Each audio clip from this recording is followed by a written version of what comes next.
Hello. I'm Mary Whitehouse. I didn't actually see Spitting Image last week, but it was disgusting. So this week, I'm here to make sure it contains no foul language, no blasphemous outrages, and no horrible pictures of big pink floppy things. Oh, whatchamacallits? Duvets, that's it. So, now, off on a lovely trip to the land of chuckles, where bluebirds collect for charity and bunny rabbits don't have bottoms, so they can't leave those nasty little raisins everywhere. Oh, that's a big pair. Murray, why do you think the response for your call for a day of action was such a success? 3 reasons. Mainly because as trade unionists they were fighting for their basic democratic rights, because they're not going to be pushed around by this government, and because I offered them £1,000 each.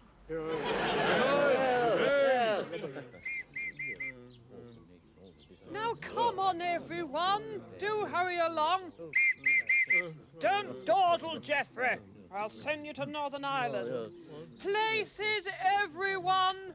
Over here, Leon, down the front where I can see you. Everyone face front. Smile, please. Michael, ready. 1, 2, 3. Isn't she lovely? Louder. Come on, put some gumption into it. A little bit more feeling, Leon, please. Repatriation. That's the answer. Send these Asians back where they came from. Unga, it worked for me.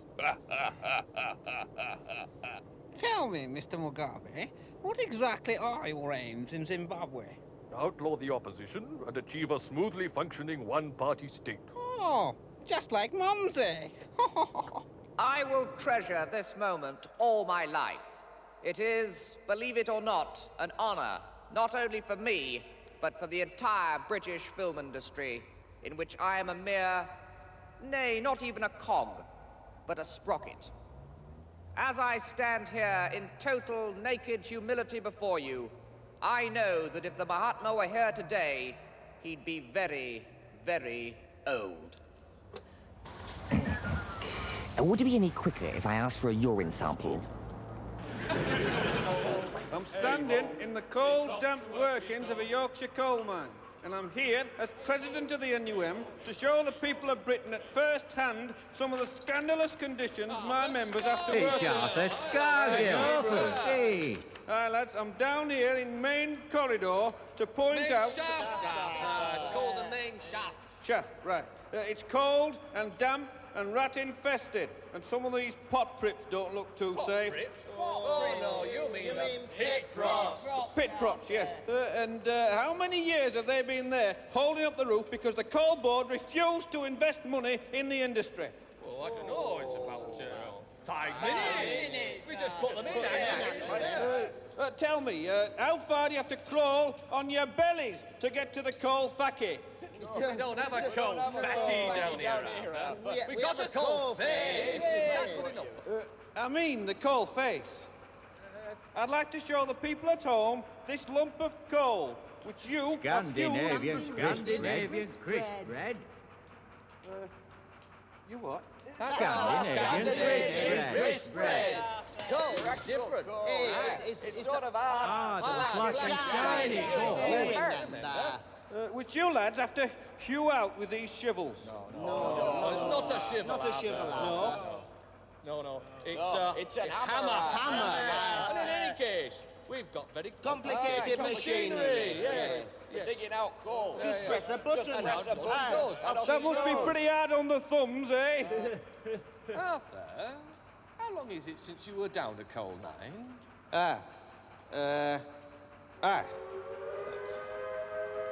Gosh, is that the time? I think he bought it, don't you, chaps? Yes, well done, lads. Now for GCHQ. Well done, Geoffrey. Tell me, Roy, do you think I'm a bully? Well, Robin, at the risk of being clobbered with a 10-pound bowling ball, the simple answer is no, you're not a bully. Wrong, Mr. Hattersley. I am a bully.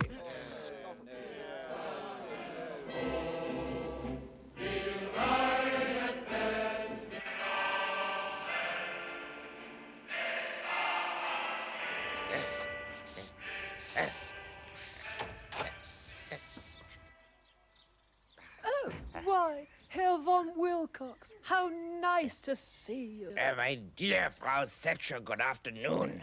You're looking perfectly lovely today. Come, come, Herr von Wilcox. I have told you before, you must call me Herr Jeremy. And you will obey me. You're too sweet, Herr Jeremy. But I'm afraid I have to ask your advice again. What can I tell one so bold and beautiful? I am just an old-fashioned man with old-fashioned ideas. I think they're very exciting. Your thoughts on immigration were terribly useful. Well then, my little Valkyrie, shoot. It's about these so-called right-wingers who are supposed to be infiltrating the Conservative Party. What should I do about them? You must make an example of them. That's what everyone says. Promote them. Give them power and huge automobiles. Punish those who refuse to be like them. Herr Jeremy, your ideas are always so fresh, so invigorating. You see, my little she-wolf, the party is like a garden. Now look at your garden. Decadent, a mess. You have bushes and gnomes and ferns, all throttling the strong young plants that are the garden of tomorrow. So, what you're saying is that the Tory party is full of bushes and gnomes and ferns? Fascinating. And weeds. You're certainly right about the weeds. It is the weeds you must eliminate, not the flowers. Look at this weed. Useless. Ugly. So you liquidate it. Also, the weed respects you, even though it is dead. I'll do it.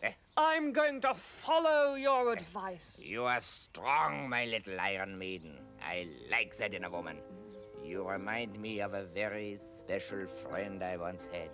The same blonde hair, the same blue eyes.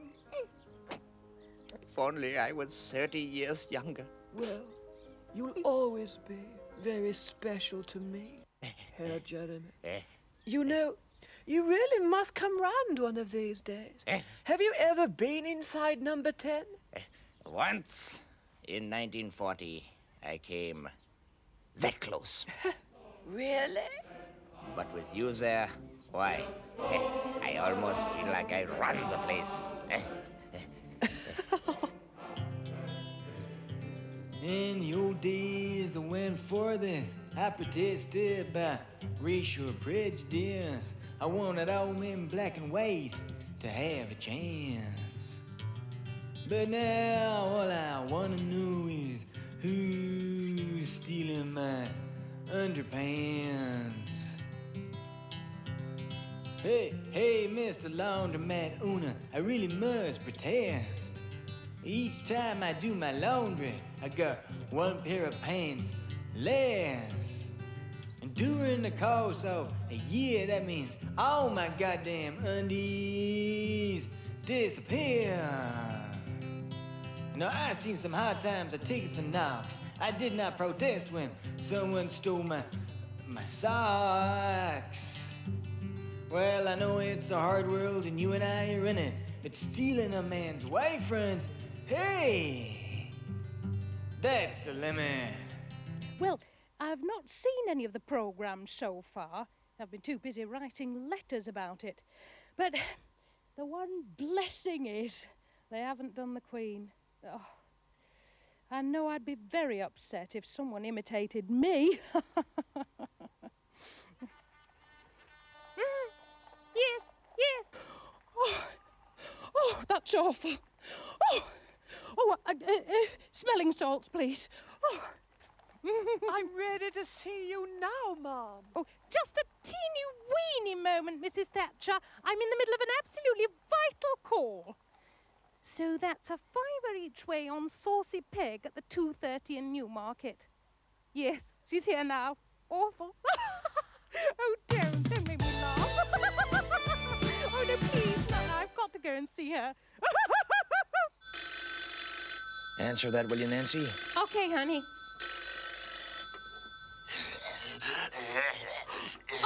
Oh, Ronnie, it's one of those horrible calls again. That's okay, honey. I'll deal with the filthy son of a bitch. Now, look, Mr. Chernenko, I've told you not to call me at home. Oh, hello, my little Acropolis. Hello, my love. How are you? I'm well. Had a good morning. Yes. I've been reading my book. I'm still ready to see you, Mom. Oh, dear. Never mind, old girl. Buck up. Give me 5 minutes, then you know what to do. Okay. Good luck, old girl. Think of England. Oh, that's sweet. Why, Mrs. Thatcher? Oh, do sit down. Do stand up. Do sit down. Do stand up. Is this protocol, Mom? No, but it's fun, isn't it? Your Majesty, I must talk to you about this new baby. Yes, isn't it wonderful? No, it isn't wonderful. It's very expensive and we're not paying for it. The nationalized industries must be streamlined, and the monarchy is the most unproductive of them all. I would have thought Diana was producing famously. That's the whole problem, Ma'am. These inflationary increases must be stopped. In the financial year 83-84, we gave you a 4% increase, but in the same period, your expenditure in real-term grandchildren rose by 33 1/3%.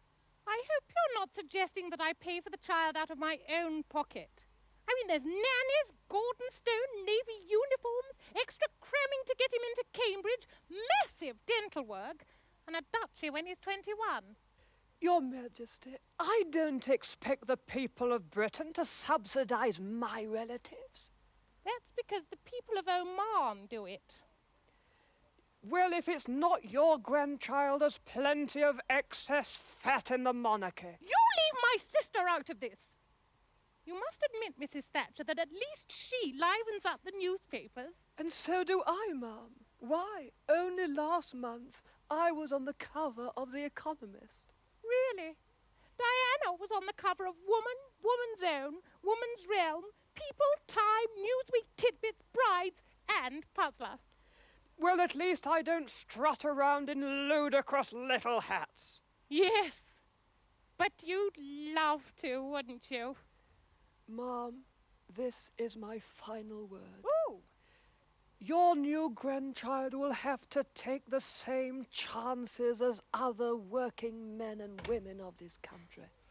Call for Mrs. Thatcheruni. Call for Mrs. Thatcheruni. Who is it? Someone by the name of Mark. He says he's fixed up the DeLorean deal. Oh, my Lord! Taxi! I know the pits. I've worked the pits. I've lived the pits. You are the pits! I understand, Miss Collins, you've broken off your engagement. Why is that?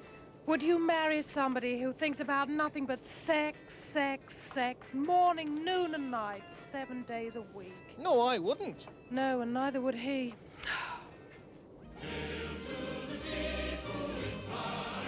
Fellow Americans and people everywhere. When last we left President Reagan, his brain had been removed for security reasons and lost. Will his credibility suffer? Is the West safe? Where is that gosh darn brain? For the answer to these vital questions, stay tuned to this week's episode of The President's Brain is Missing. And to be sure, the Soviet Union has from time to time called us warmongering barbarians. Well, now you know. I'm not so sure they aren't right. What? Holy moly, I gotta find that brain. That's why I'm asking Chairman Chernenko if he would consent to be my vice president in the forthcoming elections. If you're watching, Constantine, you're the cream in my coffee. If only it weren't so small. As a gesture of good faith... Oh, Ed. As a gesture of good faith, I have instructed the armed forces to collect all our strategic weapons and throw them in the sea. Oh, Ed. Together with our Soviet allies, we must fight poverty and injustice. Ours is an ever-shrinking world. Spaceship Earth. A puny object not unlike this.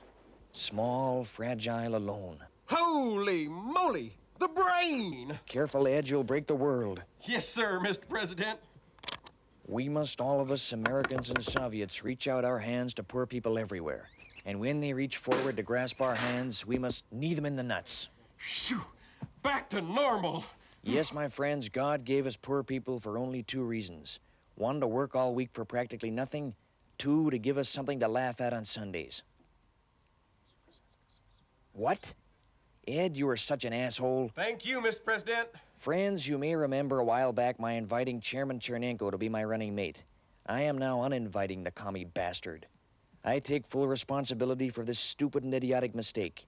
Ed Meese, whose fault it was, apologizes also. Don't you, Ed? Yes, sir, Mr. President. And I'd also like to take this opportunity to say what a pleasure it is to have you back with us, sir. My running mate in the forthcoming elections will be someone for whom I have always had the profoundest respect, and who I think will fill the role of vice president superbly. My old mate, Bonzo. Oh! What?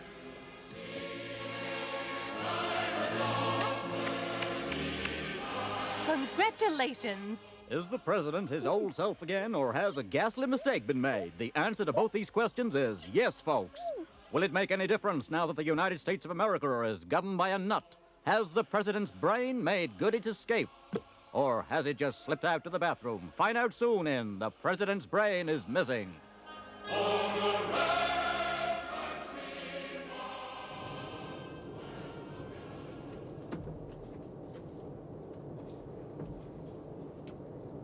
If your mother thinks she can buy off my members for £1,000 each, She'd be dead right.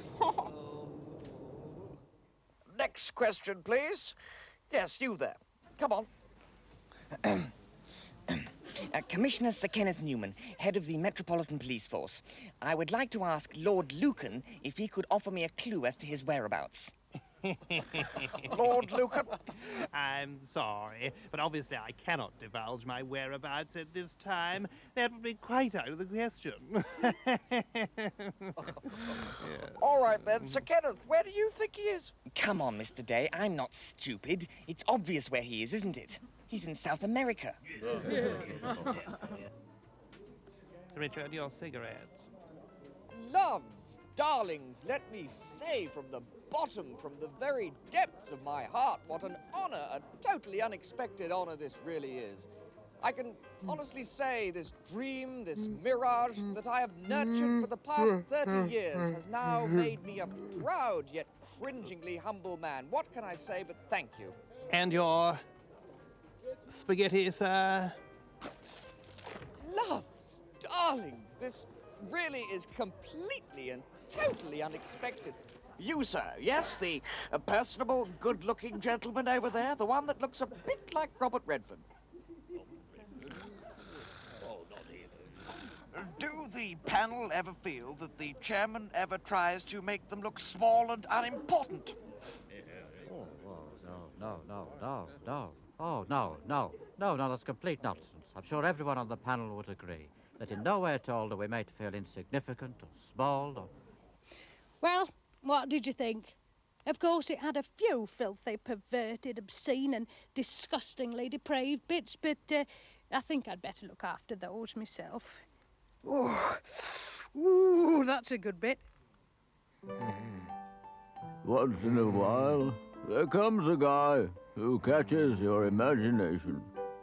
But it's not every day that he's the ruler of the nation.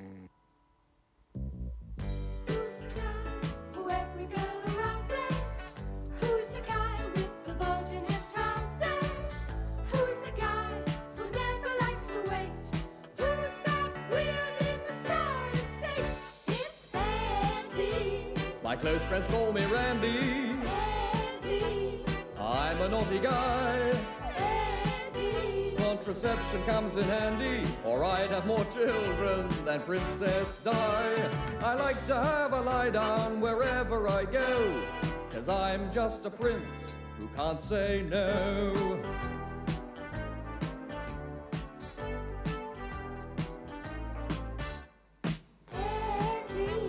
I make the girls go bandy. My blood's boiling and it's blue. I take a glass of brandy, I raise it up, smile, and say, here's looking at cool.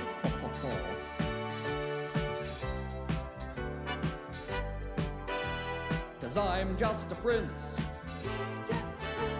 I'm just a prince. I'm just a prince who can't say no.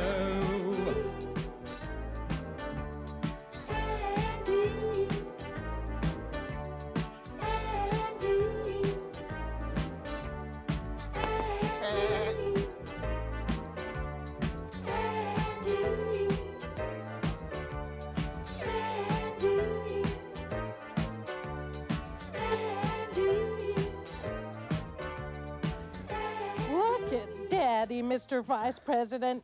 Isn't he a clever boy? Oh, Ronnie, I love the way you shave. The old-fashioned, all-American way. That's right, honey.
Well, Comrade Andropov, now you've been here a while. How do you like it? All my life, Leonard, I was brought up to believe there was no such place as heaven. But now I'm here, it's fantastic. No crop failures. No 5-year plans. No drunken workers. But best of all, no Americans!